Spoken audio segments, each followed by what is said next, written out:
Good afternoon, welcome, thank you for being here. This is part of a screening of a program of 5 screenings on Bruce Baillie's films that Garbin and Ortega curated. And it's a touring program that we are really happy to host because we believe that Bruce Baillie is one of the most influential filmmakers in America. And if you like his films that you will see here, I would advise for you to come at the late show tonight at 9:30, where we'll show Quixote, which is one of his masterpieces and maybe one of the most complex editing montage I've ever seen. So Garbin, you might say a word now? Yeah. Hi. Thanks for coming and thank you so much for inviting me. You're welcome, thank you. Bruce is very happy that his films are shown here. Unfortunately, he's not able to come, but he says It was his 85th birthday, like 10 days ago yeah, or something. he was in San Francisco actually. They had a big party. All right.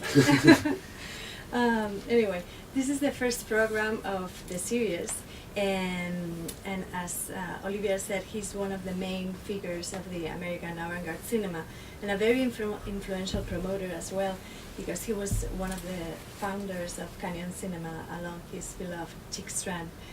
This program is called Why Take Up the Cameras, and this is a question that Bruce always had in his mind while making his films.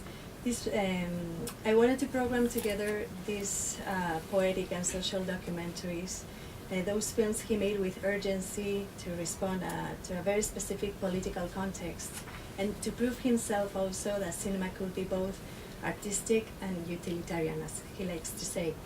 First of all, we'll see Mr. Hayashi, that is a brief, beautiful portrait of a friend, a Japanese gardener that needed a job at that time, and he wanted to help him out making this film. Mass for Dakota Sus responded to a country's tragic mood after John F. Kennedy's assassination, and this film was shot in San Francisco primarily.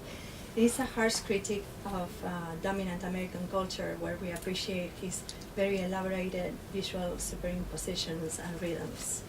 Valentín de las Sierras was shot in Jalisco, Mexico, in 1967, and I'm gonna quote Bruce. I remember the strength of my daily impressions there, where I was was so severe, that I really thought I couldn't live through it. It led me into an essential question about recording, filming itself. I'm talking about being an artist, a vehicle through which something flows, and all the particular pain from that flow was really at a peak when I was in Mexico. To finish the program, we'll watch Gaucherand and Little Girl that was shot in 1966, but just recently, a few years ago. Enjoy the show, and hopefully we'll see you later to watch Quixote and to Parsifal. That is like a beautiful piece too. Come. 9:15.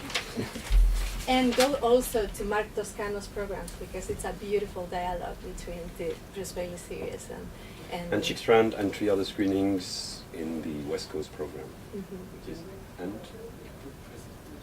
the presentation, yes, there will be a book that's not yet a book, because it was supposed to be edited this summer on Bruce Baillie, and it has been postponed. Still, tomorrow at 8 in the lobby upstairs, Garbin will show us, talk about the contents of the book, and show us documents and talk about the process and interviews by Bruce Baillie, stuff that we have never seen actually.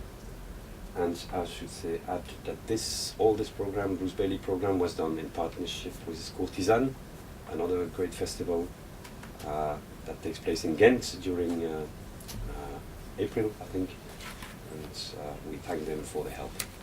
Thank you. Enjoy the screening.